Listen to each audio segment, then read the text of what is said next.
It is impossible to build your own happiness on the misfortune of others. Daisaku Ikeda.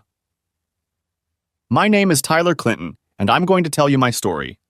Before I begin, let me say that I am not even a distant relative of the former president, though the irony of his behavior during his administration never leaves me. Speculating on why your spouse refused to be faithful to her vows while claiming to want to stay married is a question I never dreamed of asking. So here I am, sitting on my back porch on a cool May evening, waiting for my soon-to-be ex-wife, who has just been served divorce papers by her place of employment, to burst through the door. I'm guessing how she'll react, but I'm not completely sure because I think she's lost her mind. The discovery of her cheating happened 3 weeks ago on the 28th of April. I'll come back to it in a little while. We chose the back porch because it is secluded. We live on a 2-acre lot, so even if there were screaming going on out there, the neighbors are unlikely to hear. Also, there is a private detective parked around the corner watching. He's there for our protection in case one of us gets so worked up that we snap. Lindsay Lynn to me is a smart and beautiful woman. We met in graduate school in Chicago. I was getting my MBA in medicine and public health. She was getting her CRNA degree, which for readers outside the medical world means she was studying to be a nurse anesthetist. She worked in the neonatal unit for 2 years. Long hours, a lot of emotional strain. Nurse anesthetists work relatively normal hours, usually 6 a.m. to 5 p.m. 4 days a week, for much higher pay and less trauma. Lynn's only potentially significant disadvantage was that she gets bored easily and is always looking for something new. We were enjoying the concert and she was making plans for the next weekend. Anything new was also a temptation. Whether it was a new app, a new friend, or a new restaurant, her interest was always piqued. We discussed this during our courtship, and I made it clear that anything new was fine with me. But when it came to marriage, I was a traditionalist. I believe that you could find new every day in a relationship with the same person for years if you put your whole heart into it. She never gave me any reason to suspect that she disagreed with this. Since her somewhat fickle nature was prone to wandering from the familiar to the new, I insisted that we sign a prenuptial agreement. She was not thrilled with the idea and felt it was an insult to her character. I explained that it was a bilateral agreement that protected her as much as it protected me. She gave in and signed the agreement. It was simple. 50/50ths on the wealth accumulated during the marriage, with everyone keeping 100% of what they brought in.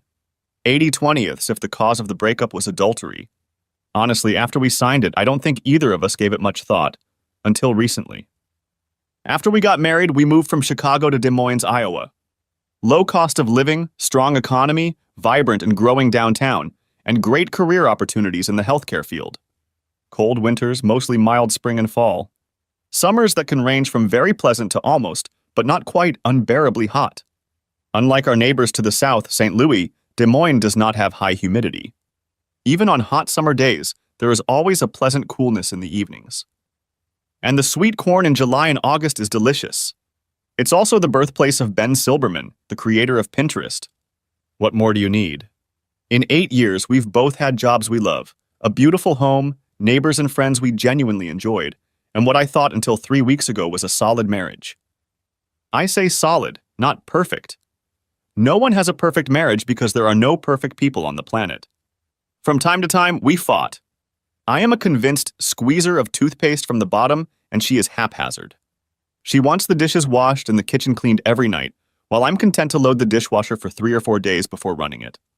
Yes, like every other couple in America, we could fight about all sorts of nonsense. But much more often, we took long walks in the evenings and had long conversations on the porch. Quick weekend trips to the cabin or to a favorite concert in Chicago, Minneapolis, or Dallas were not uncommon. We enjoyed each other in and talked openly and honestly about what we liked or disliked. At least that was the impression I got. Both of us were 34. We knew that kids were just around the corner, and we were looking forward to being mom and dad when the kids came along. By now, you may be wondering, am I really a failure in bed and just don't want to admit it? Is Lynn completely stunning and being courted by every man I meet? Maybe we've already considered an open marriage? Did I miss the warning signs at the beginning of our relationship that Lynn would turn into a slut? Maybe I cheated on her and she's just getting revenge? Is her lover hanging on to her like a horse, like a Greek Adonis she can't escape? Is she changing her financial situation? Let me tell you all in order. First, Lynn seems genuinely pleased with our life together. I've never been called the best, but I've worked hard to give as much as I've gotten, and I've never heard any complaints. Second, she is a very pretty woman with a quick wit and a strong mind. She is Irish-Italian, a blonde brunette who is 5 feet 8 inches tall. Third, I can't recall any warning signals, but if I'm that stupid, I guess I got what I deserved for falling asleep at the time of the switch. Perhaps I should have been more attentive to her fascination with the new. Fourth, since we've been a couple, I've never touched another woman except for a friendly hello or a goodbye hug.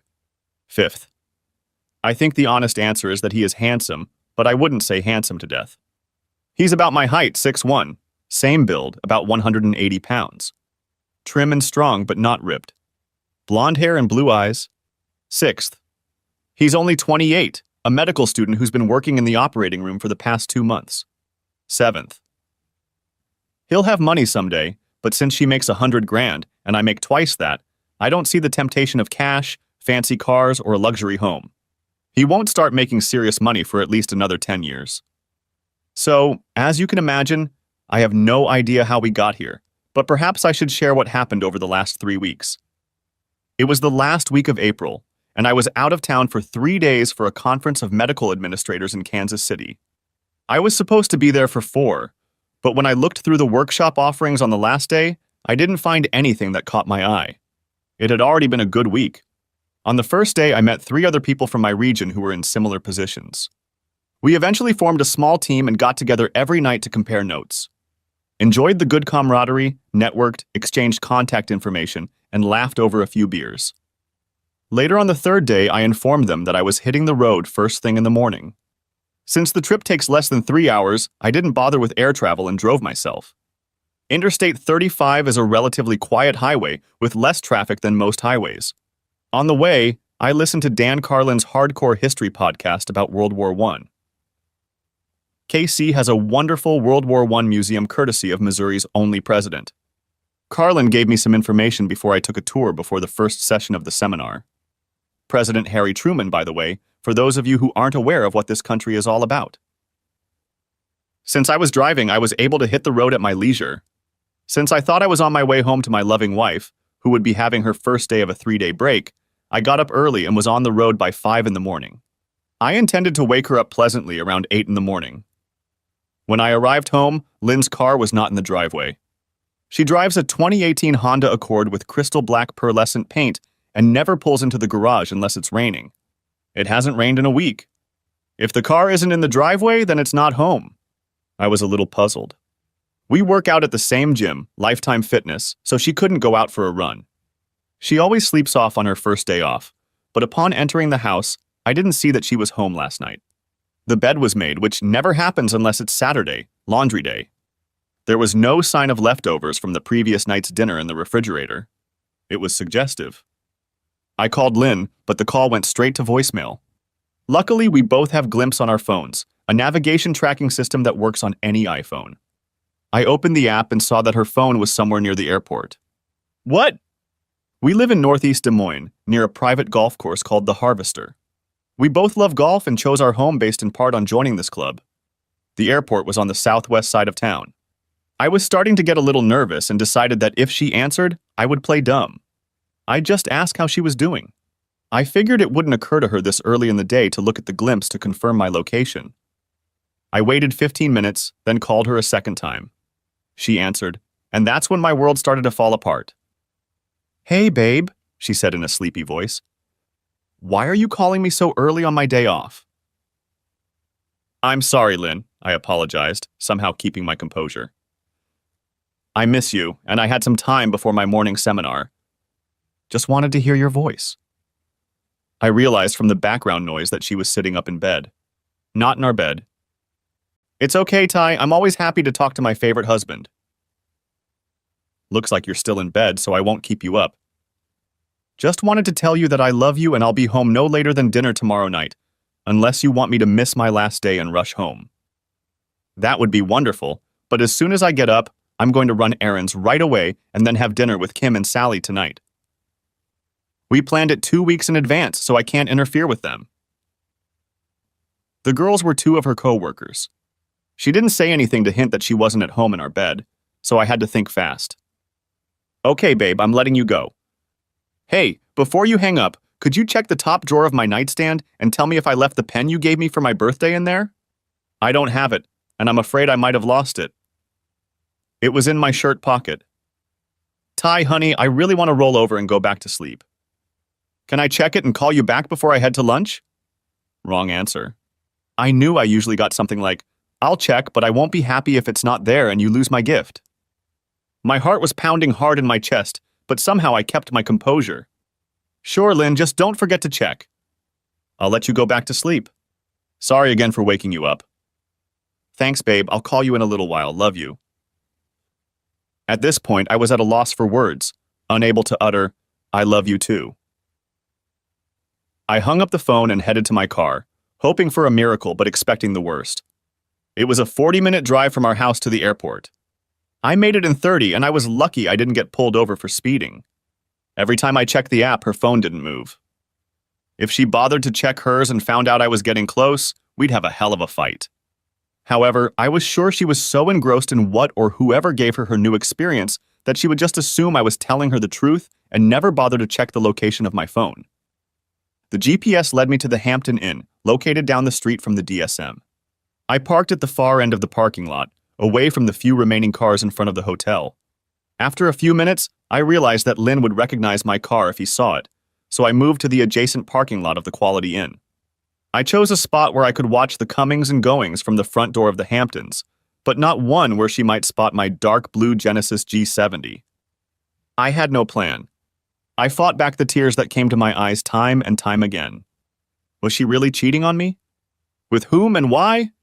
Had she really thrown away 8 years of what I thought was a strong and committed relationship? Had she been seduced, and would she be ashamed if it was found out? Could there be an innocent explanation for her lies and deceit? If it was just an evening to pamper herself until I got home, she'd go to the Marriott downtown or the Deluxe. But why pamper herself there when there's a hot tub and pool at home? Besides, her masseuse was only 10 minutes from home and she adored her. None of this added up to innocence. I agonized over all of this for about an hour when she finally showed up with Justin Banks. They held hands and exchanged loving kisses as they headed for the exit. Damn, that young medical student was entertaining my wife. I snapped a couple quick shots on my phone as they broke off for a more passionate kiss before jumping into his car. I met him about 2 months ago when we were at a hospital appointment. I like most people and find common ground easily with just about everyone, but Justin seemed a bit of a jerk to me. When Lynn introduced us to each other, he squeezed his hand even more in a handshake, as if trying to prove he was the alpha male. My dad had always taught me to look my conversation partner in the eye and offer a firm hand, so I wasn't impressed. Our small talk was contrived, and it seemed like he was constantly smirking. I mentioned this to Lynn on the way home, and her response was dismissive. You hang out with doctors a lot, Ty, and you know they can be narcissistic assholes. Justin's not like that. Now in the parking lot, watching my marriage heat up, I struggled to control my emotions. What should I do? Go to court? Hire a private investigator? I had to think about it. Most of my job is problem solving, so I forced myself to calm down and think. After a few minutes, I had something of a plan formed and decided to take a chance. When they left the Hamptons, they didn't have overnight bags. It didn't look like they were going to check out. Maybe they were going to grab a bite to eat and then come back for an afternoon treat. I followed the Glimpse app and verified that they had stopped about 2 miles away at a local diner. I had at least a few minutes to act. I walked back to the Hamptons and entered the lobby. Thankfully, it was empty except for a middle-aged woman working the front desk. She looked up and smiled as I approached. Good morning, what can I do for you? I quickly glanced at her name tag and noticed she was wearing a wedding ring. Hi, Beth, my name is Tyler. I'm having a problem and I'm hoping you can help me. Happy to meet you, Tyler, and I'll be sure to help if I can. Do you have a reservation and would you like to stop by early? No, Beth, I replied quietly and seriously. The couple that left about 15 minutes ago, a brunette woman and a younger blonde-haired man, did you notice them? Her happy expression turned more serious. Yes, I noticed them. What's the problem? I'm afraid I have, Beth. The woman is my wife and the young man works with her. Unfortunately, I believe they are cheating on me behind my back. Oh, sir, I don't know how I can help you, she said with a look of confusion on her face. Most Iowans are good-natured and neighborly people. They also tend to mind their own business. Beth, I'd like to look in the room they're occupying. I'm not going to cause trouble or make a scene at your hotel. I just need to check my suspicions. I'm not asking for a room key. I'm perfectly fine with someone from housekeeping letting me into the room and making sure I don't stay there for more than 2 minutes. I just need to check. I'm sorry to ask you to do this, but I see your ring, and I know you understand how a spouse might feel in a situation like this. Beth thought for a moment. You seem like an honest man. The couple did strike me as odd, but what people do is none of my business. I appreciate your concerns, however. Could you please give me the woman's name? She registered them on her credit card. Of course, her name is Lindsay Clinton, and she most likely used an American Express Gold card. I can even give you the number if you'd like. I appreciate your attention and discretion. That seemed to do the trick, and a minute later the Amex number was confirmed. Can you call the housekeeping department? I asked. No need, she replied. Thomas, she said in a loud voice.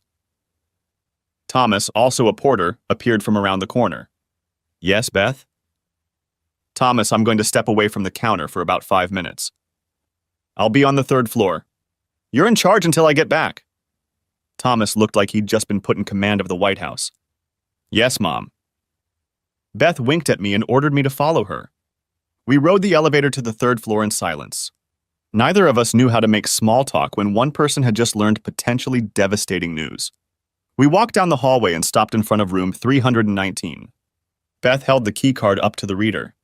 I hoped she'd hit red and not let me in. Green, no such luck. I walked in and Beth was standing in the doorway holding the door open. Iowa people are also practical. If I turned out to be a psycho, it would be easy to get Beth to leave. Looking around the room, I saw clothes scattered here and there. A man's casual button-down shirt and khakis, as well as loafers and a belt, tossed on this side of the bed. Moving to the far side, I saw what I expected, though I prayed it wouldn't be. The light beige blouse I'd bought for Lynn for her last birthday, and a short dark blue skirt.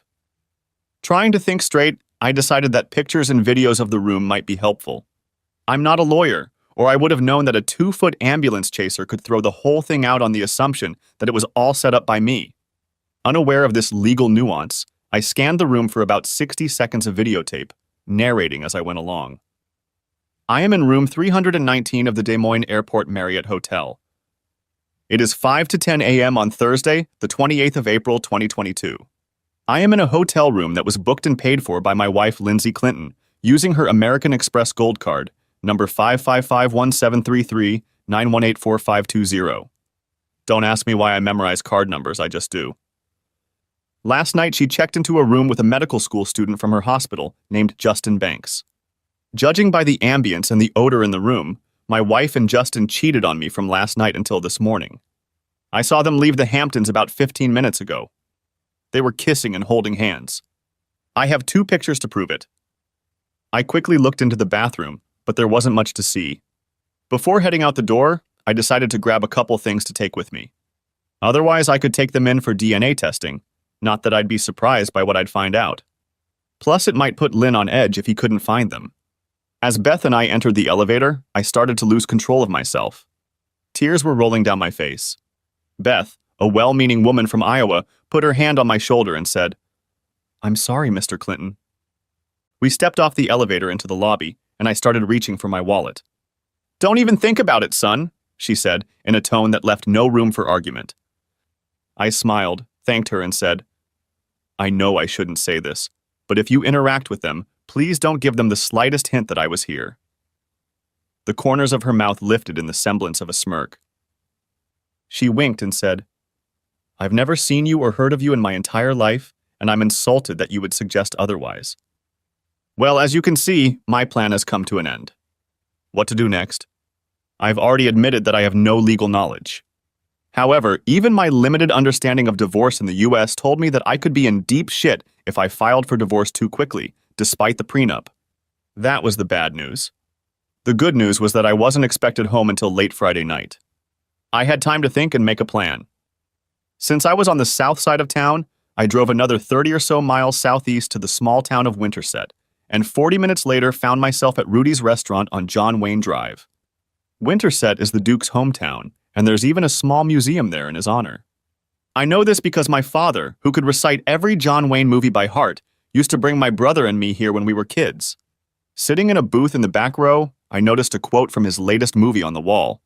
In the movie The Rifleman, Wayne played an aging gunfighter dying of cancer who was determined to go out with a gun in his hands, keeping his boots on, rather than let a terrible disease eat away at him until he died. I won't be hurt. I won't be insulted. I won't have my hand raised on me. I don't do that to other people and demand the same from them. I'm not as much of a Duke fan as my dad was. I'm more like Clint Eastwood from Josie Wales's Outlaw, but I found myself chuckling. Damn right, Pilgrim. I said it out loud, not addressing anyone in particular, but the waitress who approached my table heard my best Wayne impersonation.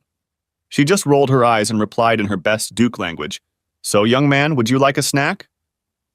I ordered coffee and a big breakfast. Such a simple thing as enjoying food made me feel better. While I sat and ate, I looked up and read several articles about spouses who cheat. According to the experts, this is probably not an isolated case. There is no way they would be so amiable if it was a drunken one-night stand lust. Statistically, in the US, women who cheat on their husbands are rarely a one-time experience. It had probably been going on for a long time, but I had no proof. That was about to change, so I started making a list. There was no way I would stay married to a cheating husband. Even if it was relatively recent, I could forgive and maybe even keep some love in my heart.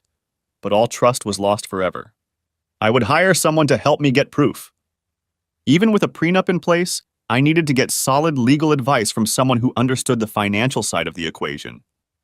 I needed to get tested for STDs. Justin Banks was bound to get infected, one way or another. I had about 36 hours to get into action. I finished my breakfast and left the server a $50 tip for a $16 breakfast.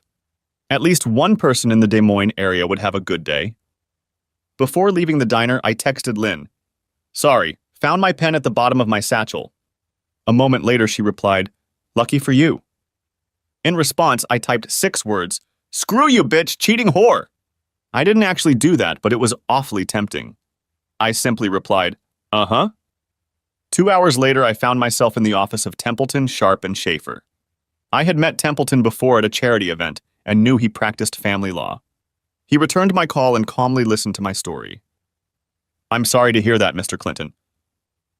"I appreciate that, Mr. Templeton." "Please call me Tyler." "Fine, Tyler, I'm Edward, Ed to my friends and clients, so call me Ed." "Thank you, sir." "Tyler, I'm not nitpicking you. Legally, your situation is not very favorable. The lack of children helps, but the lack of fault means you may have to go to counseling or talk to your spouse for the court to determine if the marriage is truly broken. If the prenup was drafted properly, you may be able to avoid financial loss, but that remains to be seen. I want to refer you to my partner, Eli Sharp. He is a professional in our business when it comes to divorce and will do the best job for you. Let me put you in touch with his assistant, Diane, and she will set everything up." An hour later, I was already sitting in his office. I learned that Eli Sharp lived up to his name. A short guy, only 5'10", and probably weighed 130 pounds. From what I understand, he was an avid swimmer and had been since he was a kid. He had several school records in his home state of Indiana. He still swam for an hour 6 times a week. After spending 10 minutes with him, anyone could tell that he had spent his life proving that being small doesn't mean you can win a battle. He brought the same attitude to his law practice. He listened carefully to everything I knew so far, asked a few clarifying questions, and then suggested some initial strategies. "Are they staying at the Hamptons today?" "I don't know." "Don't worry, I can find out, sorry." He picked up the phone and said, "Diane, put me through to Molly and tell her I need to know if Lindsay Clinton has booked room 319 at the Hampton Hotel in DCM by tomorrow morning. If so, tell Moll I need a full report by noon tomorrow and tell her not to miss a thing." "What? Yes, I know it'll piss her off, but that's part of the fun, isn't it?" He returned the phone to its stand. Molly Baker is the best private investigator this side of Chicago because she spent 18 years as a private investigator in Chicago before dropping everything and moving to Des Moines. The shit she saw in the Windy City would make your toes curl. Anyway, if they're there today, we'll know a lot of details by tomorrow. He agreed that I should get tested for STDs, but was worried about how long it would take to get the results. He assumed that my wife would want to be sexually active with me to cover her tracks. I assured him that I knew several doctors in my specialty and might be able to expedite the tests. The usual 5 to 10 days could be cut down to 2 or 3. I called my buddy, Dr. Stan Rosen, and asked him if I could stop by in the morning. Eli also set me up with a forensic accountant from their practice the next morning. He handed me a printout of what he knew I would need to bring, including our prenup. "Finally," he said, "if your wife changes her plans and comes home tonight, you will not be able to attend or confront her. We will address it as soon as we know the facts and the best course of action, but that won't be until next week at the earliest. If my hunch is correct, it will probably take us a couple weeks to establish the infidelity.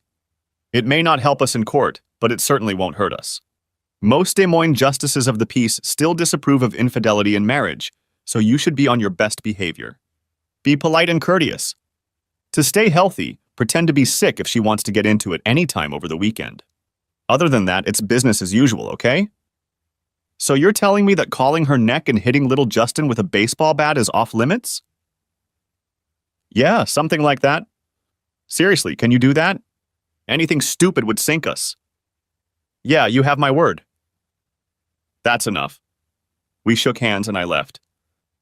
I wish I could say I knew how to share the pain in my life, but that would be a lie.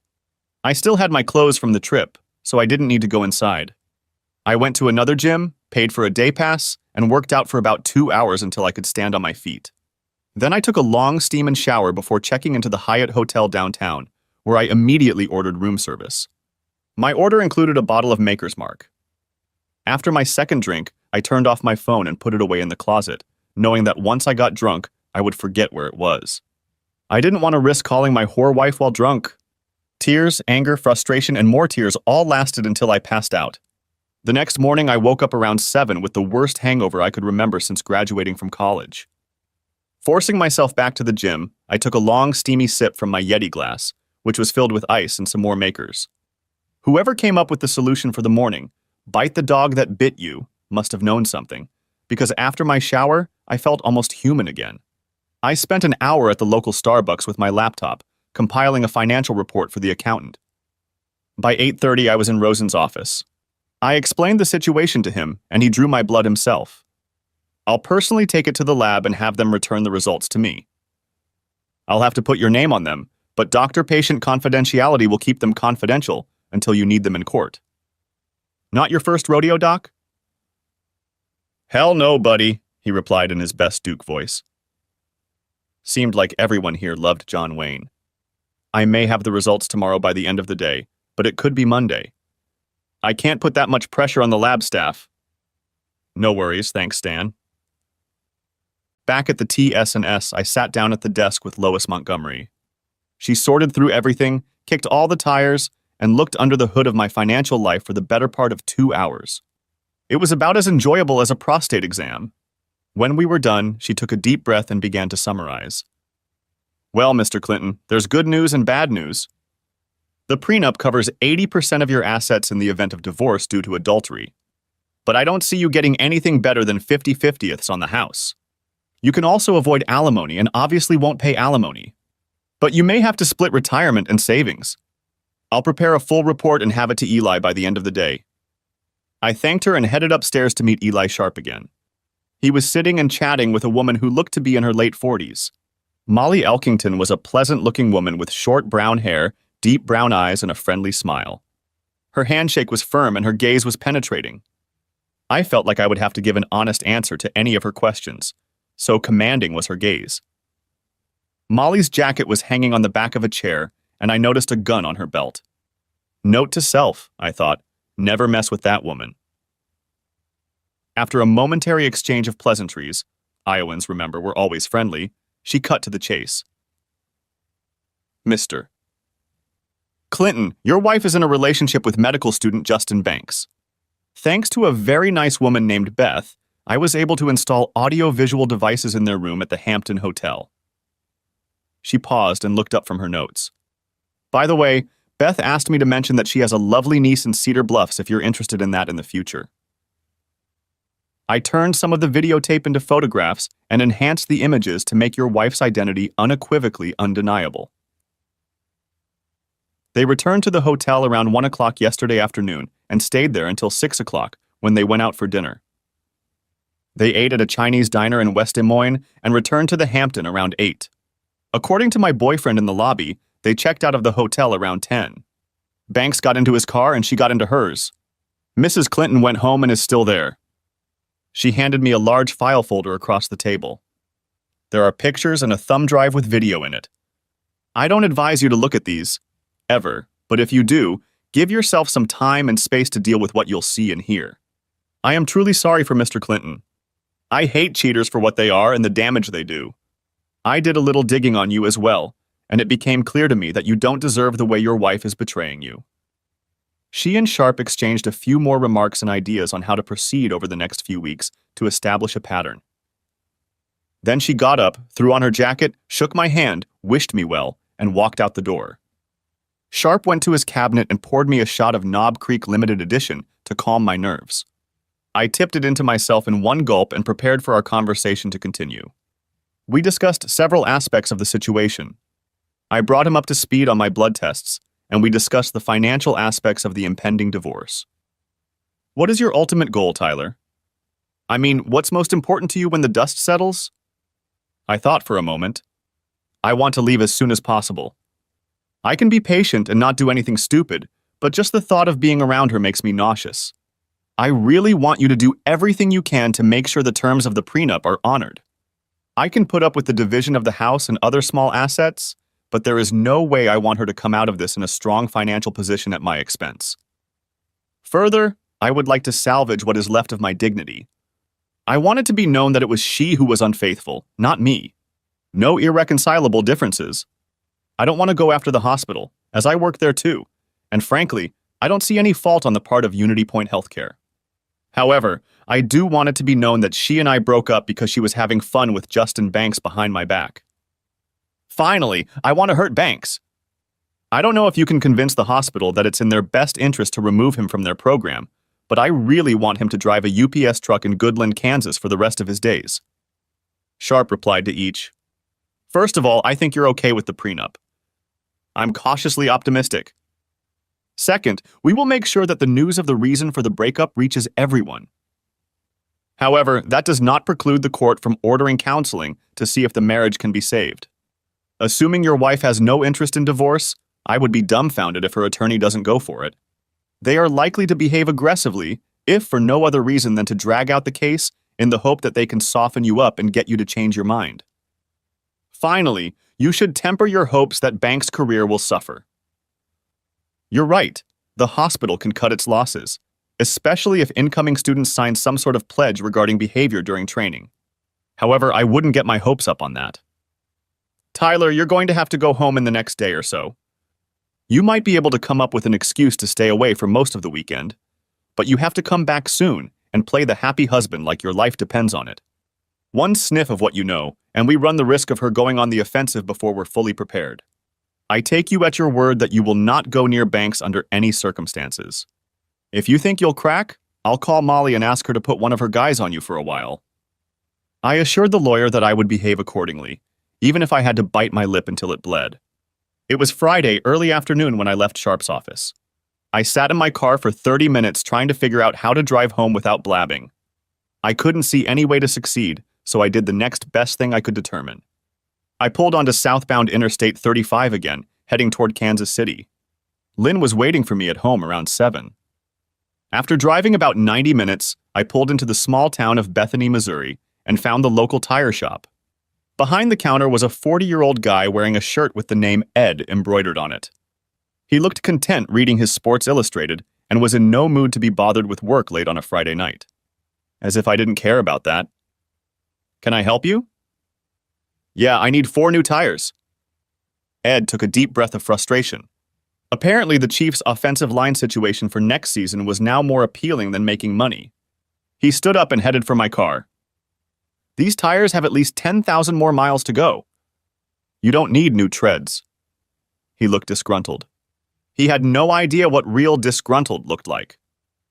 Look, Ed, I'm a little fanatical about my car, and I don't care about the price. Can you put new tires on it or not? He muttered to himself as he walked back into the house and started up his 2005 desktop. Not today, but I can have them in by 10 tomorrow morning. He then pulled out a small calculator. With shipping, installation, and taxes, it'll cost you $1,455. Great, I said, do it. He looked at me like I had 3 heads, but still typed the order. Okay, all done. I'll see you in the morning. Without waiting for a response, he went back to his SI article. I pulled back onto the highway and checked into the Super 8 motel for the whopping sum of $78 a night. I plopped down on the less than comfortable bed and called Lynn. You're almost home, babe. I can't wait to see you. She was pretty chipper after 2 days of fun with Justin. Sorry, Lynn, I lied, but I just blew 2 tires by running over some crap that fell out of a semi-trailer on the highway. I'm stuck in a little Missouri town called Bethany. They can put new tires on me, but not until tomorrow. I won't be home until the middle of the day, in case you want to invite Justin over tonight and sleep with him in our marital bed. I didn't say that last sentence out loud, but I really wanted to. Damn, Ty, are you okay? Nothing hit the windshield or anything? No, I'm fine, but I'm having Taco Bell for dinner tonight and breakfast in the morning. Sorry for the delay, Lynn. Me too, but the important thing is that you're okay. I miss you madly and was hoping to jump on your bones tonight. I think I can wait until tomorrow. Please be safe for the rest of the trip and go home to your loving wife as soon as possible, Buster. I will, Lynn. I'm sorry, but I'm a little tired and still a little woozy from the blowout. I'm going to drink these 2 bottles of beer I bought at the Jiffy Mart and go to bed. I'll see you tomorrow, okay? Okay, Ty, I love you. Good night, Lynn.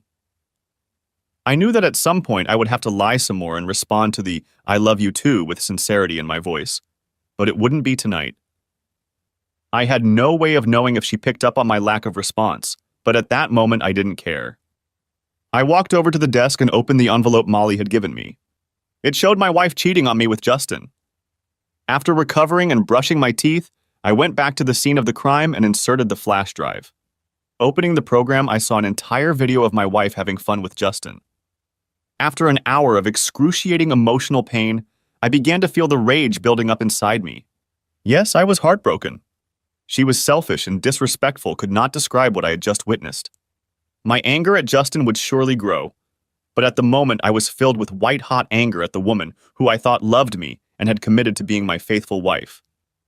In the 8 years of our marriage, and the year before that when we were engaged, I had never seriously considered being with another woman.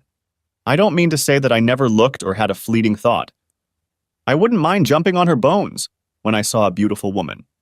I am a man just like everyone else. However, it never occurred to me to disregard the vows I made to my wife or to hurt her with adultery. I began to remember how the prenup had bothered her. She was offended that I had even suggested that she could not be trusted. I now realized that she was a narcissist, concerned only with herself and her pleasure.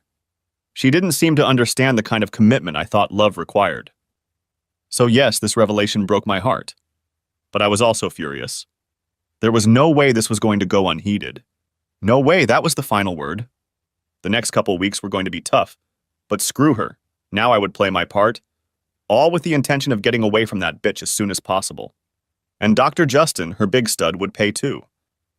The next morning I had a couple fast food tacos for breakfast. I wasn't lying about being stuck at Taco Bell.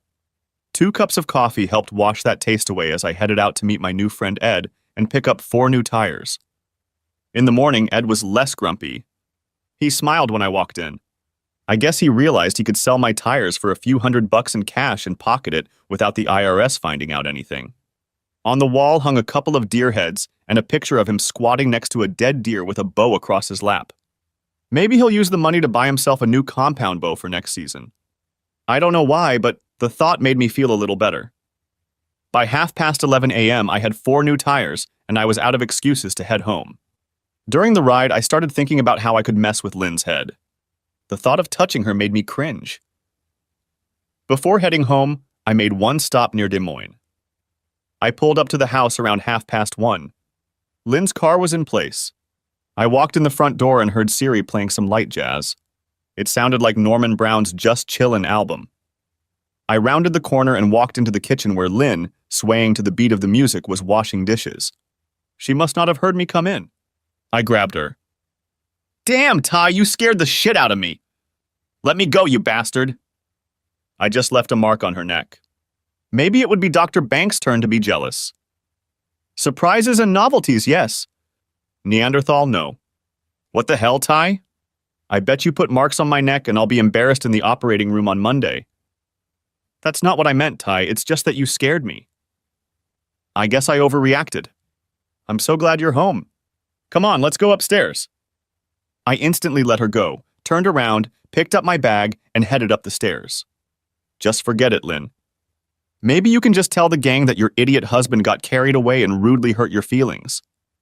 I had never spoken to Lynn like that before, and since I was standing with my back to her and not waiting for a response, I couldn't see the look on her face.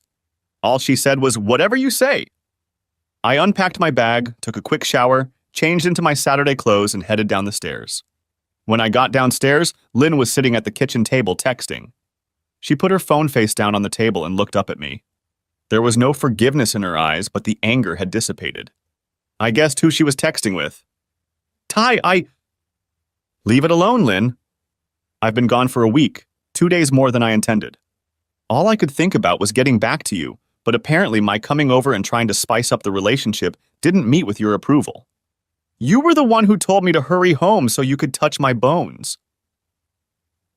I apologize for not understanding how that was supposed to happen. Enjoy the rest of your day and evening, I'm leaving.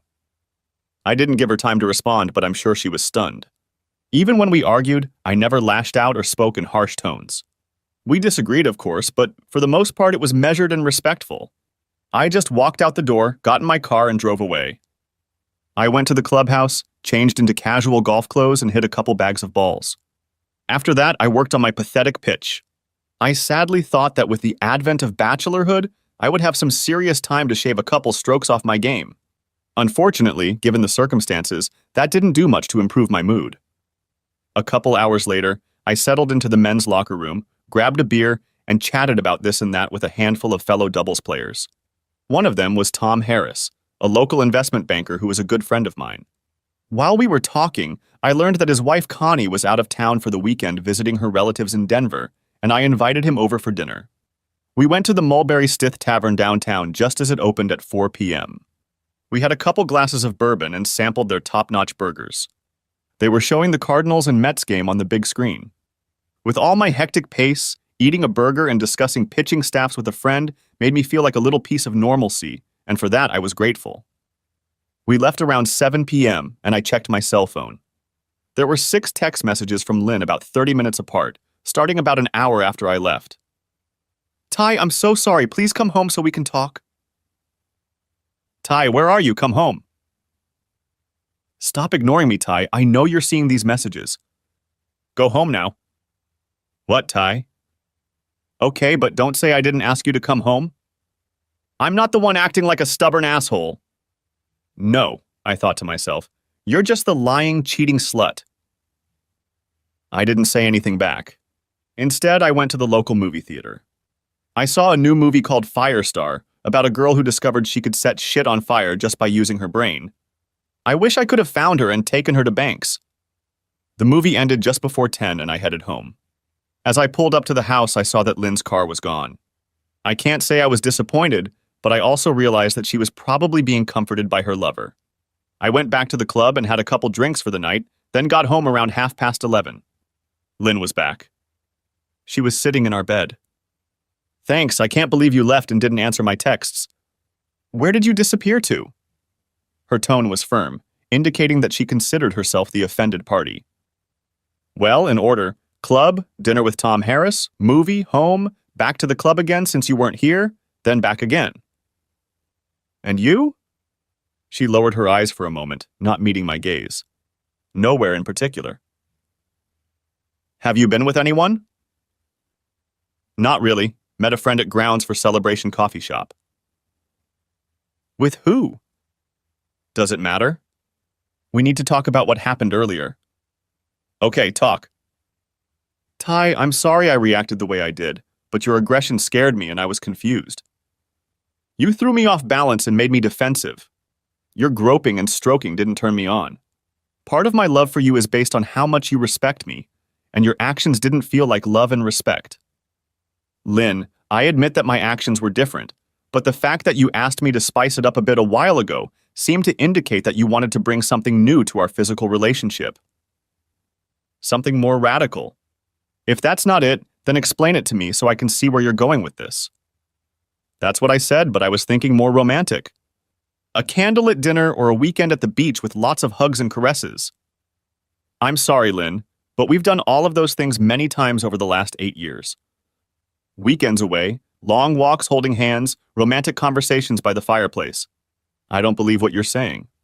It doesn't add up. It's true, but maybe in new places. Nonsense, Lynn. I remember our conversation very well, and you can't rewrite history.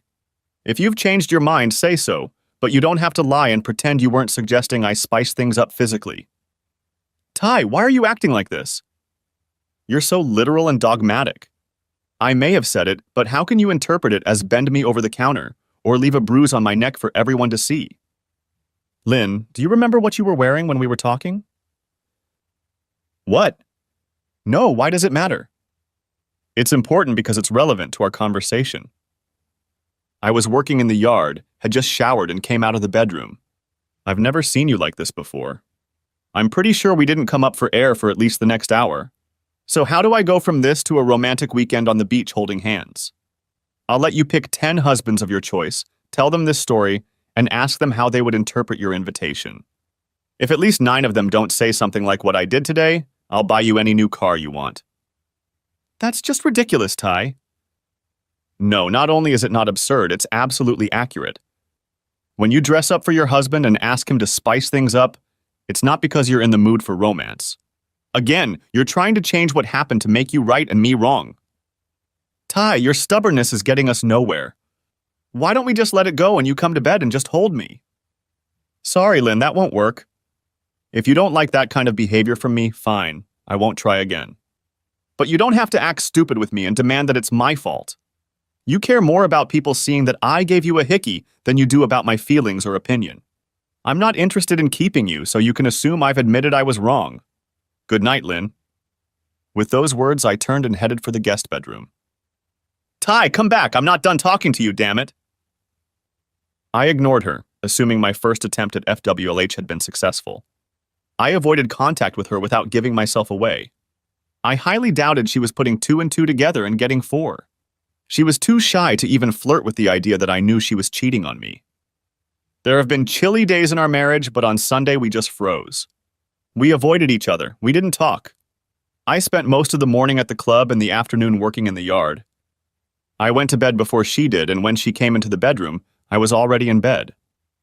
I'm not sleeping in the same bed with you until you apologize, Ty. I don't mind, Lynn. I'm not the unreasonable type, so I think we'll spend every other night in the master bedroom. It's my bed as well as yours, so I'll sleep here tonight. If you don't like it, you know where the spare room is. Tomorrow night I'll sleep there and you can be here. I don't agree to that. Go and sleep in the guest room until you come to your senses. Lynn, I have no idea why you think you have the last word on everything, but you don't. We are equals and I treat us as such. I'm going to sleep in this bed tonight, and what you do is up to you. Bastard! She hissed as she left for the guest room. The beginning of the week went the same way. We barely spoke to each other. She kept trying to push my buttons, but I couldn't deal with it. Monday night, she told me how she had been humiliated in the operating room when her coworkers teased her about a hickey. I shrugged, showing that I didn't care. Tuesday morning, Stan Rosen called and asked me to stop by his office. First, the bad news. You have a very mild form of chlamydia. You probably haven't experienced any symptoms. More than half of men who contract the disease do not experience any. The good news is that with treatment, the disease will go away quickly, although you will need to be rechecked in about 3 months. Maybe I should ask you if you know how you contracted it? Of course, Stan, I contracted it from my wife. I trust our doctor. Confidentiality is respected here. I've never slept with another woman since the year before Lynn and I got engaged. Last Thursday, I found out that she was having an affair with another man. I can only assume that she contracted it from him. Unless she's had other lovers that I don't know about. He heard the sadness in my voice. Well, I'm sorry as hell to hear that, Tyler. I always thought you had a good marriage. I'll put you on your usual dose of azithromycin, and like I said, it should go without a problem. You'll need to tell Lynn about it and abstain from sex for the next few weeks, just to be safe. No, it's not a problem, Stan, but I'm going through a serious transition here, and I'll need to talk to a lawyer about sharing this information with my wife. How serious could the infection be? It doesn't kill, but if left untreated, it can cause serious health problems, up to and including the loss of a woman's ability to reproduce. Depending on when Lynn contracted the infection, she is at term. A couple weeks isn't a problem, but the longer, the higher the risk. Besides, Ty, as much pain as you're in, you don't want to live with the responsibility of possibly jeopardizing someone else's health. You're right, Stan. I can't live with myself if I sink to that level just because I'm in pain. But let me ask you this.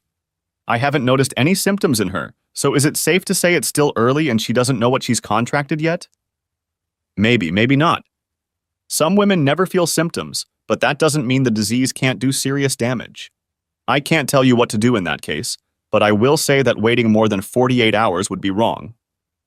We shook hands and he said he would take the prescription to the local pharmacy, which I didn't frequent. I appreciated his concern for my reputation. An hour later, I was in Eli Sharp's office explaining everything to my attorney. He laughed at my FWLH strategy, but warned me not to be so obvious as to give myself away. He became much more serious when he heard about STDs. Well, that changes things, he said with a sigh. I know we sharks are lawyers, but even I can't afford to keep anyone in the dark when there are serious health risks involved. It was my turn to giggle at his successful lawyer joke. Since Doc gave you 48 hours, you'd better act in 24. Let me consult with a couple buddies I respect, and I expect you here tomorrow morning at 8 o'clock sharp. Lynn didn't get home until about 10 that evening. Her shift ended at 6. If she expected me to demand to know where she'd been, she was in for a disappointment. I was watching an episode of Only Murders in the Building when she walked in. She looked into the den for a moment, sighed, and headed upstairs without saying a word. Under any other circumstances, she would have sat next to me and munched on popcorn, and I would have brought her some white wine. The thought that this would never happen to her again for the rest of my life caused me to feel an overwhelming sense of loss. I was betrayed, and I wasn't going to stay with the cheater who betrayed me in our marriage. But I loved her. A part of me still did. And that part grieved for what was gone forever. The next morning, I was sitting in the conference room of TC&C Company. Sharp was present along with Molly's private investigator and one of his lawyers, Mick Sawyer. We don't like the timing, Ty, but it's time to pull the trigger. Everyone agrees that STDs change the picture. Have you thought about how you want to tell her yet? Yes, I have. One of my goals is to get her off balance until she's served. What if you guys are privy to the fact that I'm notifying her, but for now she won't know the source of the information? Everyone at the table looked at each other skeptically, but remained silent, waiting for the continuation. What if I send her OB/GYN an anonymous tip that one of her patients, Lindsay Clinton, has chlamydia? Wouldn't she be obligated under her hypocritical oath to inform her patient? Later, you guys could confirm that it was me. Molly could testify that I wrote the message, confirm the date and time. I would be acting with a reasonable degree of good faith, since my doctor required me to notify her within 48 hours, and I did it in less than 30. It may be treacherous, but she will have the opportunity to get the medical attention she needs. Wouldn't that pass the smell test in court? There was a pause. Molly and Mick waited for Sharp to think it over. After a few minutes, he pronounced, "Not perfect, not even good, but not terrible either. It will make you look petty, but not negligent or criminal. Under the right circumstances and the right judge, it can be fine. However, it is also incomplete. Any judge will want to know who knew of your actions and what steps they took to dissuade you. So, Tyler, I'll tell you right now, I don't think you should do it, and it's a bad idea." "Neither do I," Molly said. "I agree with Eli Tyler," Mick retorted, grinning from ear to ear. "You shouldn't be doing this." "On top of that," Sharp snapped back, "eventually she'll put 2 and 2 together and realize that if it wasn't Banks, it must have been you. She'll realize that you know about her affair." "Yeah, but it'll take a day or two so I can get ready to meet her." "Thank you all for the advice.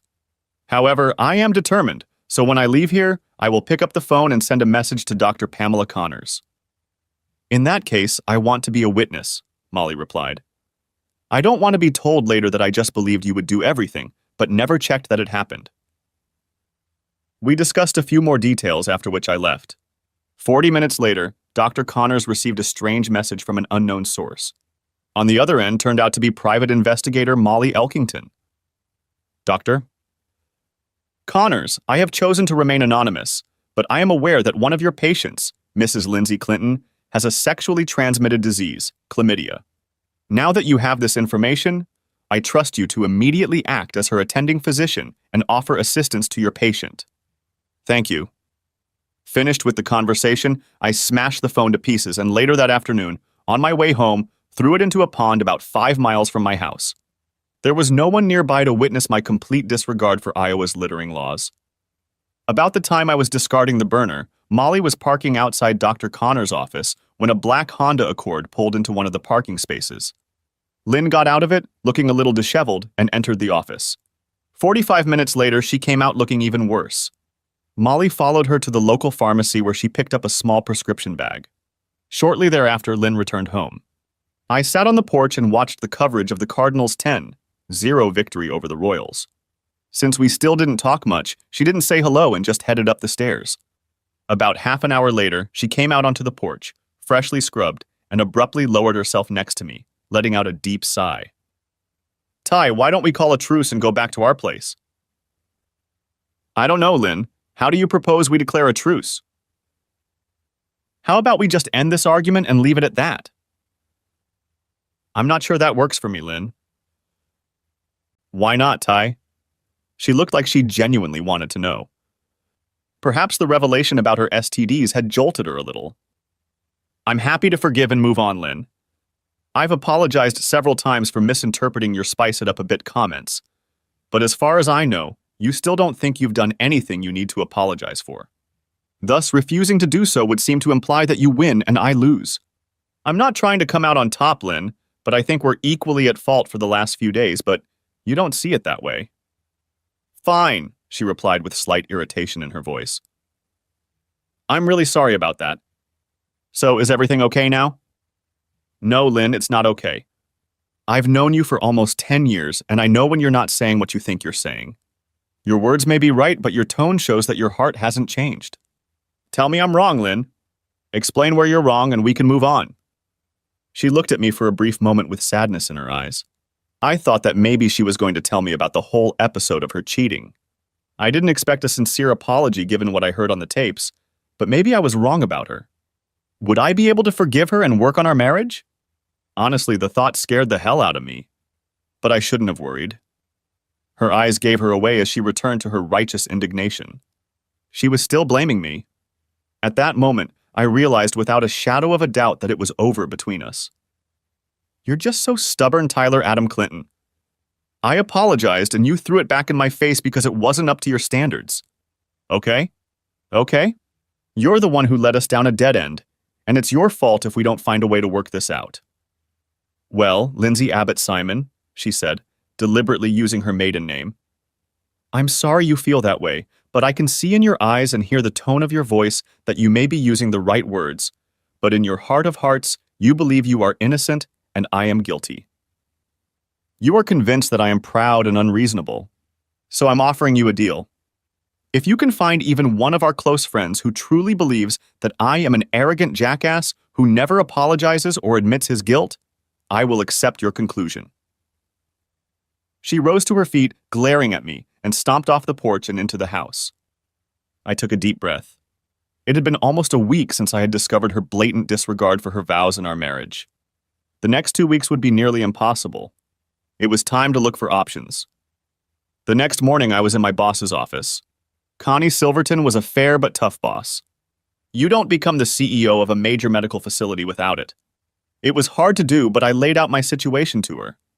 I needed advice and help to get me through the next 14 or so days until I could serve Lynn with divorce papers. Connie's response was professional but caring. First of all, Tyler, I'm very sorry for your situation. My parents divorced when I was 10 years old and it was horrible. However, before we get started, I need to know that you will weather this storm and continue your fine work for me and Unity. I can't help it if I know the situation is about to blow up and go to hell. Connie, I can't say I'll be completely fine for the next couple weeks, but I truly love my job and the people I work with. I look forward to helping you in the future. I'm deeply hurt, but I'm not dead, and I have no intention of giving up my career for the woman who betrayed me. If I can manage to tone it down a bit, I promise you I'll be at your place 100%. I think I know you pretty well, Tyler, and I know I can trust you to be honest with me. There's a conference for hospital CFOs next week in Washington, D.C. In the past, I have declined your requests to attend the conference because of the cost. However, this year I think it would be in Unity's best interest for you to go. It will begin on Monday and end on Thursday afternoon. As I recall, you have family on the East Coast, so why don't I approve your participation, and then you can stay the weekend with your family. That part you will have to pay out of your own pocket. Deal? Boss, I'd give you a hug, but I know you'd probably spank me, and I don't want Mike to take my thanks the wrong way. Mike's hubby was a retired Ranger colonel. But know this, I'll never forget your kindness and you'll never regret helping me. She smiled as warmly as I'd never seen her smile before. I'll do the paperwork today, Tyler. If you make it by next Sunday, I'll buy you a week. Now get your ass out of here and think about how we're going to sign a new contract with our nurses. Their union reps are negotiating hard. I stood up and smiled. Consider it done, boss. By the way, if I can save 5% on my next contract, can we talk about my year-end bonus? Her habitual look became serious again, which told me it was time to leave. I only had to make it 3 days before I had to leave for the conference. With any luck, I would only have to live in suspense for 2 or 3 days after I returned. I managed to focus on the rest of the day and do a good job, even pissing off Jody Meyer, the nurses' union representative, when I informed her that their latest offer was not true. Let her cook over the weekend and next week, I thought to myself. Maybe she'll be a little more pressured when her parents find out she doesn't have a contract and isn't even expected to. On the way home, I called my father and brother to let them know I'd be in the area the coming weekend and would love to hang out with them. I apologized for such a short notice, but both promised to carve out time to meet together. I didn't feel like sharing the bad news with them, but on the other hand, I knew they would be supportive when they heard the whole story. My last call before hitting the road was to attorney Eli Sharp. I quickly brought him up to speed, and he informed me that this was the perfect opportunity to get 1 or 2 of Mary's men on Lynn to get some more evidence of her treachery. When I arrived, Lynn was not at home, which under normal circumstances would be unusual. However, nothing had been unusual in my life for over a week now. It was the second day of her 3-day vacation, so we should have had something planned by now. At this point, she could have been having fun with Justin or some other guy for all I knew. That was when I first realized that she could have or had other men. Now that would be nice, I thought to myself. What if there's a slut running around Banks behind his back? Maybe I should send him an anonymous message urging him to keep an eye on his cheating slut so I don't become her next victim? I decided to go for a run. I had done a little cross-country running in high school, though I had never been great at it.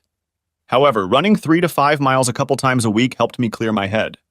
My route was mostly to and from the golf course.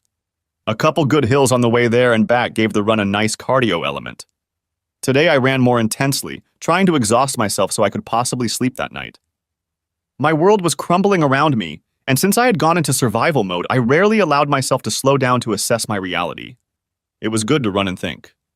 What depressed me was Lynn's cheating. 9 days ago, I'd been in love with a woman who I thought loved me as much or more. Discovering that her vows didn't mean a damn thing to her shook me to the core. How much of this is my fault? I wondered, climbing hill number 1. No problem in a marriage lies entirely on one person. Perhaps I was too busy or preoccupied with my career, not giving it enough time and attention. Other questions swirled through my mind as I continued on my way. How would she react? Would she ever admit to what she had done? Would she make excuses or ask for forgiveness? I knew I wouldn't stay in the marriage after such a deep betrayal, but how would I feel about her when I saw her in the hospital? Would I become angry seeing her seeing other men? Would she stick around or would she leave town? I couldn't imagine her leaving as if defeated. She'd be too stubborn for that. No, I assumed she would stay and try to prove to me that I had been a complete fool to divorce her. It dawned on me that if I was thinking so much, then I wasn't running hard enough. By the top of the second hill, I was no longer preoccupied with thoughts of my slutty ex-wife. I was just looking for little things like oxygen. When I got home, I was completely exhausted, which was actually the purpose of the run. I walked up and down the street for about 20 minutes, cooling off, and then hopped in the shower. Then I put on my swim trunks, grabbed a beer, and headed for the hot tub, as my calf muscles were letting me know they hadn't appreciated the last hour or so. Lynn was still nowhere to be seen. Later, around 11 p.m., I ate dinner, watched 2 episodes of Ted Lasso, and finally crawled into bed. Lynn never showed up, wrote, or called. I did her the courtesy of leaving her alone. It was the only time in our entire marriage that we had been separated for more than 12 hours without contacting or knowing where the other was. I took 2 melatonin tablets and 4 Motrin tablets, as my collarbones were giving me no rest with their complaints. I slept until 7 the next morning. Before I went down the stairs in the morning, I noticed that Lynn's door was closed. Apparently, she had come home the night before. I listened for a moment. Nothing moved. I drank my coffee and ate a couple bagels, showered, changed clothes, and headed out to the golf course. The weather in Des Moines in late May can be amazing, and today was no exception. I teed off a few balls on the course and joined a couple buddies for an 18-ball game and then lunch. By 3 p.m., I had run out of excuses to stay here and headed home. I didn't text or call Lynn all day, and she ignored me too. I guess we waited to see who blinked first. When I got there, she wasn't home, and I started repeating what had happened the night before. Sunday morning was the same, but I was heading out of town on the 4 p.m. SWAL flight to Reagan International. I spent most of the morning cutting grass and working in the flower beds, something Lynn and I usually did together. When she finally showed up around 11 a.m., she just looked at me through the door and went back inside. Screw this, I thought as I gathered my things. If she wants to stay on the sidelines and be quiet, then let her be. But there was no way in hell I was going to let her run the game. I left for the airport without leaving her a note or message to let her know where I was going or how long I would be gone. I figured she probably wouldn't even notice I'd been gone all week.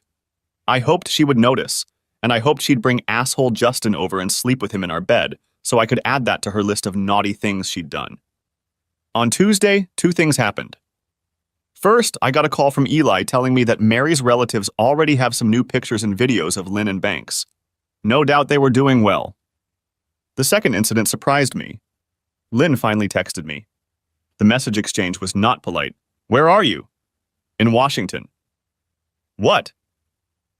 I'm at a conference of hospital CFOs that Connie asked me to attend. When were you going to tell me, you inconsiderate bastard? Whenever you got home before 1 or 2 in the morning and didn't talk to your husband, who'd been waiting for you since 6 both Friday and Saturday. Where were you every night? She ignored the question. Ty, I was scared to death that something had happened to you. I can't believe you did that to me. Why didn't you just text me? I wrote and you didn't write back. Lie #1. If you texted me and I didn't respond, did you call the police? What? When you were scared to death that something had happened to me, did you call the police? Oh, well, no, I guess I didn't think of that. But still, you're such an asshole for not communicating with me. What about my boss or my dad or my brother or any of our friends? Who have you been contacting trying to track me down to make sure I'm okay? I've contacted several people. Don't try to blame this on me, Ty. Lie #2. Name them. What? Name who you texted or called so I can check. I will not tolerate insults from an insensitive and uncaring asshole like you. Well, Lynn, you may think I'm an asshole, insensitive and uncaring, but I'm not a liar like you. If you were really concerned about my well-being, you would have texted me, and we both know you didn't. Second, you would have reached out to some of our friends, co-workers, or family members, which we know you didn't. What we don't know is where you were Friday or Saturday night. Care to elaborate on your whereabouts? Maybe you have something to confess to me, dear wife? You're just insanely stubborn, Ty, and right now you're just pissing me off. Well, Lynn, you don't seem to be capable of telling the truth or taking responsibility for what you've done or are doing. So one more thing, screw you. There was no response on the other end, just radio silence. Was she beginning to suspect he knew something? Did she feel any guilt for her treacherous act? Did she consider her act of infidelity? I realized I was breathing hard and sweating like I'd been working out for an hour. I pulled myself together, showered, and headed to the conference. The rest of the week went okay considering my marriage was over and I was an emotional wreck. I managed to make some good acquaintances and attend a couple informative panels. The weekend with my dad and brother went well, but hard. Both tried to be understanding, but neither of them shared my experience. My mom passed away about 3 years ago at the age of 63 from a rare form of cancer. She left holding the hand of the man who had loved and cherished her for 41 years straight. My dad could understand my sadness, but not the pain of Lynn's duplicity. He thought she was crazy. My brother Elliot had already been married for 11 years to an amazing woman named Mary. Everything seemed to be going well for them and their 3 children, even when they hit some bumps in the road.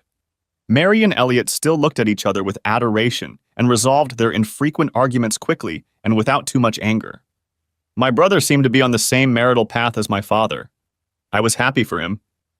We played a couple games of golf, took in a game of National, and had a great lunch. I enjoyed socializing with my nephews. Sunday night came all too quickly when I hugged my dad on the side of the road at Reagan. He took my face in his hands, looking sternly into my eyes. "I know it hurts like hell, son, but you'll get through this. Lynn has proven to be selfish and destructive, but you don't give up. Keep moving forward, one day at a time. I know it's true. The pain will subside." With those words, he gave me a hug, jumped into his Ford F-150, and drove back to Springfield, Virginia. By the time I arrived at DSM, it was almost noon. I headed into the office to iron out some details and to see if Jody Meyer had started to come out of the woodwork in our negotiations during the week of my absence. The good news? Her latest offer was much closer than the previous one. The gap was still there, but it was clear that the nurses didn't want a prolonged work stoppage and knew that Unity would behave reasonably at the bargaining table. Before leaving, I glanced into Connie's office. She looked up and gave me her usual look. "What the hell are you going to waste my time for?" I froze for a moment and smiled. "Well?" "Hey, boss. Just wanted to say thanks again for last week. It was a good seminar. It was well worth the investment, and the time spent with my family was just what the doctor ordered." "As if I care, Tyler. Have you had time to do anything useful since you got back?" "Not much. Just went over the nurse's latest offer and thought I'd let you know that by the end of this week, we'll have a deal that we're happy with." "No need to thank me. Get the hell out of my office, Tyler, and come back when you actually have something for me." I always liked that teasing, but today it seemed more important than usual. Before I turned to leave, I stopped. "Hey, boss." Connie looked up. "What?" "I love you too." I jumped out the door before the pen she was holding in her hand darted toward my face. Sometimes a normal life, working with people you love and respect, was the best medicine in the world. Maybe Dad was right. Maybe the pain would begin to subside. On the way home, I called my lawyer to see how our case was going. Within a minute, Eli Sharp was on the phone. "Stop by my office at 7 tomorrow morning on your way to work, Ty. I think we're ready to pull the trigger." As sad as it is to admit, Lynn kept doing it with her idiot partner over the weekend. I won't reveal the details, although we do have some candid photos of her in a very revealing schoolgirl outfit at their favorite hotel. When I arrived, the house was dark, quiet, and empty. It seemed like it was over between Lynn and me. We had hardly seen each other for the past 3 weeks, and we hadn't had a normal conversation since I had left for a conference in Kansas City over 3 weeks ago. I realized how much I missed her. Not the slut she'd turned into, but the Lynn I'd married. Fun, curious, mischievous, beautiful, and strong-willed, she was the person I thought I would spend the rest of my life with. I dropped my bag in the laundry room, grabbed a beer, and settled in on the back porch as the sun disappeared in the west and the stars began their nightly dance. For all my anger at her betrayal, I found myself crying again. I knew that one day I would have no more tears for her or our marriage. I would never tolerate her duplicity and infidelity. If I could find a way to set Justin up, I would. My pride was wounded, but still intact. But tonight I allowed myself to mourn what was lost. By 10 p.m., I was beyond tired, so I headed upstairs, took a quick shower, and fell asleep 20 seconds after my head hit the pillow. Since we slept in separate beds, I didn't hear her come in. It could have been 5 minutes after I fell asleep, or it could have been 3 in the morning. I didn't know, and I didn't care. I got up and out the door around 5:30 a.m., wanting to get in a quick workout before meeting Silas and the team at 7. Lynn's car was parked in the driveway and the door to the guest room was closed. If I understood her schedule correctly, she had the first day of a 3-day shift. That was helpful. We wouldn't have to cross paths much in the coming week. Ty, good to see you. Come on in and have a seat, Eli greeted me. Super Private Detective Molly was in place, as was one of Silas's assistants, an older woman in her 50s named Peggy Simons. Her name was Peg. Molly smiled and said hello. Peg asked if I wanted coffee.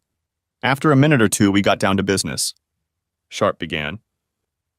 We'd like to put Lynn on trial at some point this week, Ty. Molly has received more than enough evidence showing your wife's infidelity. Repeating the same thing won't help our case, and you already owe Molly over $6,000, so I'd thank her, but I'd let her go spy elsewhere. He smiled as he said the last sentence. It was obvious they were good friends. In turn, Molly just patted Eli on the shoulder and got up to leave. I hope you get things settled as quickly and painlessly as possible, Tyler, she said as she shook my hand. I thanked her and told her that I sincerely hoped I never had to hire her in the future, but would be more than happy to tell anyone who needed her services where to find the best. Eli and I exchanged a few ideas on how, when, and where to service Lynn. I was hoping it could be done at work at a time when she and piece of shit Justin would be together in a room full of people. Probably at the end of the day on Thursday, since that would be her last day of work before her 3 days off. Eli felt that such a long wait was only playing into Lynn's hands. Waiting means giving her a chance to find out what's going on. You've kept your composure admirably over the past few weeks, Ty, but you must be at your limit now. May I suggest that we serve her tonight, or at the very least tomorrow? One of Molly's boys has been watching the hospital, so he'll have an idea of when is the best time to surprise her. I agreed that was reasonable. Last night I'd cried every tear I could shed over that lying bitch. I was ready for the final confrontation. My thoughts went back to my favorite Clint Eastwood movie, Outlaw, when Jose confronts his 3 enemies. So guys, are you going to pull out your guns or just stand there and whistle Dixie? The challenge was thrown. The fight was on. Sharp also found an obscure state law that allowed me to sue Justin Banks for alienation of affection. Eli was sure it would go nowhere, but the embarrassment of having everyone at the hospital know about it could seriously hurt his relationships and career after medical school. I was in complete agreement. We finally agreed that Eli would call and give me a heads up when the case was done. I would be home on the back porch and talk to Lynn there. Sharp also wanted to have proof of this conversation in case things got out of hand. He asked Peg to see to it that one of Molly's boys set up surveillance equipment on our back porch and be in the car around the corner. If things got heated or Lynn got rowdy, he could call the police. I couldn't imagine Lynn going that crazy, but then again, 4 weeks ago I would have called you crazy if you suggested that my wife would cheat on me with a medical student. I spent the afternoon emailing Jody Meyer about the latest stumbling block in our contract negotiations. By 3 p.m. I was exhausted, but we reached an agreement. Neither of us were 100% satisfied, so it was probably a fair agreement. The nurses got a decent raise in base pay, overtime, and vacation days, and the hospital got a 5-year contract instead of the 3-year contract INA had hoped for. Even Connie had to smile when I put the papers on her desk to take to the board of directors. I was a 5-minute walk from home when my phone rang. It was Eli Sharp. So, Barrister, how are we doing today? Sharp grinned. Sorry, Ty, I know it's hard for you, and I'm not trying to make your situation any easier, but I've just heard from Molly. She's volunteered to take care of Lynn and Banks. They had just undergone a lengthy surgery and were in the staff lounge with another nurse, the surgeon who was operating, and Mike Devlin, the head of surgery for all of Unity Healthcare. He came in to observe as the chief surgeon was Alex Greer, one of the best cutters in the world. Devlin and Greer went to Yale together at one time, so they socialize a lot. Anyway, Molly showed up in the staff lounge looking like Molly, which would scare almost anyone, and apparently medical student Banks was offended by the presence of a non-medical person in their personal space. He stood up and asked her if she was lost. When she said she wasn't, he replied something to the effect that the area was off-limits to anyone outside the medical staff, and she should leave. Now I'm quoting Molly. Can you believe this little piece of shit talks to me like that? So I pushed him back in his chair and leaned in closer. I'm pretty sure that's when he started peeing. I threw my best Chicago look at him and said, Are you that married woman? The goddamn piece of shit known as Justin Banks? He barely squeezed out a yes. Well, son, you've been served. She continued. The room got pretty damn quiet, and the other four were staring at me. When I turned my attention to Lynn's roguish slut, I thought she was going to melt. I took a much nicer tone with her, but I guess everyone could hear the sarcasm in my voice. And you, sweetheart, are you Lynn Clinton, Tyler Clinton's wife? She nodded her head affirmatively and replied in a barely audible whisper, Yes. Well, in that case, I assume you are very familiar with Mr. Banks, and you, my dear, have been served as well. Molly told me it was one of the best moments she'd had in the last few years. She wanted to savor it while it lasted, so she hesitated to leave. Dr. Devlin turned to Banks. Young man, if you have done what I think you have done, you will never practice medicine in Iowa or anywhere else, if I can help it. He also turned to Lynn, putting two and two together, and addressed her directly. Please tell me you're not that stupid, Lynn. She hung her head, and as Molly was leaving, she heard Devlin say, Lynn, you'd better go home and not come back to work until one of your union representatives speaks to you. Sharp finally stopped giggling and pulled himself together. So, Tyler, your wife got the summons and is on her way home. Molly's boyfriend is about a block away and will be set to work. Get ready, son. I think you're in for one of the worst moments of your life. Be firm, but don't yell and scream. If it gets to be too much, just go for a walk or go to another room. You'll get through this with Tyler. The hardest part is over. We chatted some more, discussing the way forward. I got the impression that Eli wanted to stay with me as long as possible, helping me prepare emotionally for the potential shitstorm that was about to erupt. As we were about to finish talking, I heard Lynn's car pull up to the driveway. I thanked Sharp and told him I'd call him when we were done to get an update. Lynn walked through the door and found me on the back porch. She looked terrible. She had obviously cried her eyes out on the way home. When I looked up, I thought a mixture of sadness and rage was staring back at me. She started. How long have you two known each other? 3 bloody miserable weeks, Lynn. How did you find out? Not that it matters, but I came home early from a conference in KC to surprise my wife and spend some time with the woman I loved and cherished. When I arrived early Friday morning, you weren't here. I checked my Glimpse app and saw that you were somewhere near the airport. From that point on, things went downhill fast. That morning when you called me about the pen? Yes. You lied to me. You set me up. Well, I guess if anyone knows what lying is, it's you, since you've perfected it to an art form in your dealings with me. But yes, I lied. I wasn't trying to set you up. I was trying to determine if my world was really crumbling around me. Unfortunately, it is. She was silent for a moment. I didn't want to ask her anything. Now that everything was out in the open, I just wanted to deal with whatever had to be done and get away from her. Finally, she continued. I can't believe you made me service myself at work in front of my coworkers. I was humiliated. Take a number and get in line, Lynn. That was just cruel, Ty. Your approach leaves us no chance to sort things out. I repeat, Lynn, if anyone recognizes cruelty, it's you. Your betrayal is the cruelest thing anyone has ever done to me in my life. No matter how long you cheated on me with Justin Banks, you unleashed cruelty after cruelty on the man you said you loved. Also, let me be very, very clear. I have no desire to build a relationship with you on any level. I'm divorcing you and I'm not looking back. You must be delusional if you think you can treat me like this, and I'll want anything to do with you.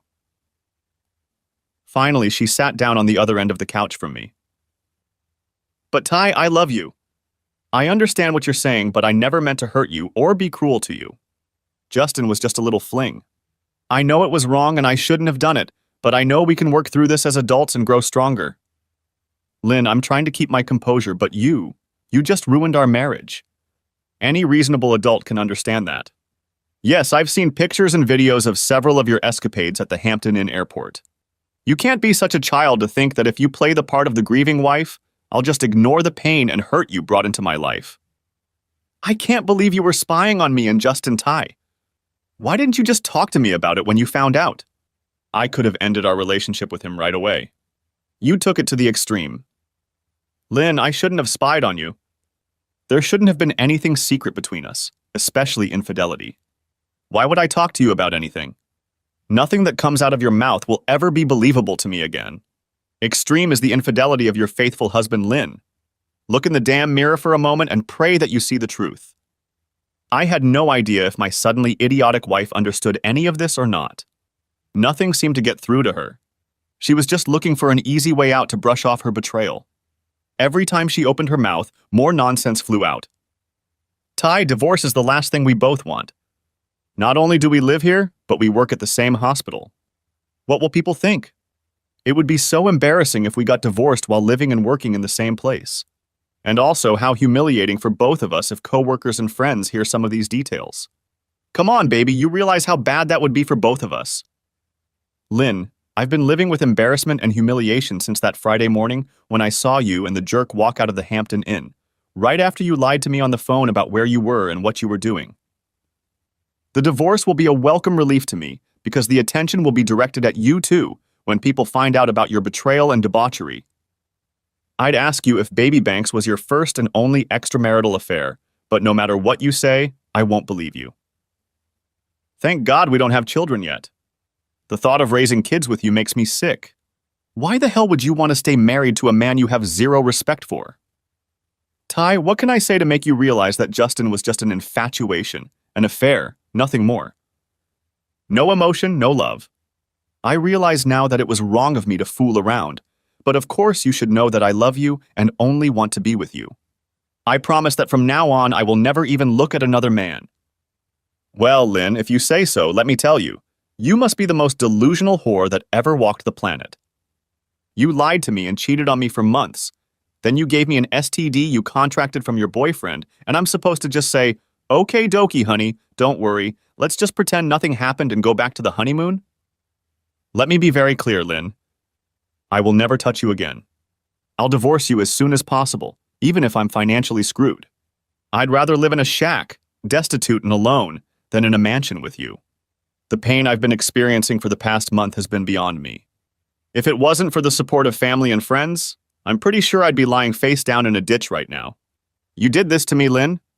Your cheating, lies, callousness, and utter hatred for me almost got me killed. But you didn't, Lynn. I'm still standing on my feet and I intend to go on my way as best I can, keeping you in my rearview mirror and never looking back. I don't know if I managed to get through to her, but tears came to her eyes. I'm sorry, Ty, was all she said before heading upstairs to the bedroom, starting to realize what she had done and the consequences that would follow. Sorry isn't all there is to say about you, Lynn, I said in response. 6 months later, we were divorced. Neither of us wanted the house, so it was sold and we split the equity. Everything else was pretty much 50-50ths too, but I ended up winning on alimony because the judge didn't award it to Lynn. When he ruled, Lynn's attorney started to protest, but the judge interrupted her. Miss Bannister, your client should be grateful that I am constrained by law to award her a 50-50th split. I don't like dishonest people, and she clearly cannot be trusted to tell the truth on any level. She gets everything I am legally required to give. The rest is at my discretion, counselor, so don't push your luck. Court is adjourned. I don't know, maybe it was just me, but he sounded a lot like a duke. Epilogue. My name is Connie Silverton, and I am Tyler Clinton's supervisor at the hospital. My husband Mike and I were very concerned about Tyler and the suffering he went through because of the actions of his bitch of a wife. The divorce was finalized, but that wasn't all. First of all, for several months, Tyler was not himself. He had to put up with Lynn's constant harassment and stalling during the divorce process. However, Eli Sharp is a good man, and he took care of Tyler all along the way. Tyler suffered a lot financially because of all the costs, but at the end of the day, he was a free man, very talented and young, so I knew he would eventually get back on his feet. Although it's been over 3 years since his divorce, he hasn't started dating yet. But he has good people around him, and apparently a certain girl from Cedar Bluffs who is in town to visit her. Aunt Beth has caught his attention. To the hospital staff, Lindsay had become an outcast. None of the married nurses wanted anything to do with her. Several of the most obnoxious doctors, both married and single, tried to get her into bed because they had all heard from Justin Banks what an easy lay she was. 6 months after her divorce, she filed her resignation. After moving to Denver, she started working at a hospital there. About a year after that, we learned that she had married a young surgeon, a rising star. A few of our crew met her at a seminar, and she seemed to have decided she was a better person after leaving, in her words, her first loser husband. Tyler Banks was also ostracized even by some of the more snarky doctors. Tyler had such a good reputation throughout the hospital that even those doctors who considered themselves players wanted nothing to do with him. He finished his residency, but received only mediocre recommendations when applying for a job. Banks ended up working at a regional hospital in Frankfort, Kentucky, earning probably half of what he would have if he had been a decent man. He also married a fine Southern girl, and from what we hear, they have been happily married for 3 years now. That's it, except for one small detail. Last night, my husband Mike, retired military, took Tyler out to dinner. This is a little unusual for him, but not completely unheard of. We enjoyed grilled steaks and good wine. After dinner, Mike asked us to join him in front of the big screen in the living room.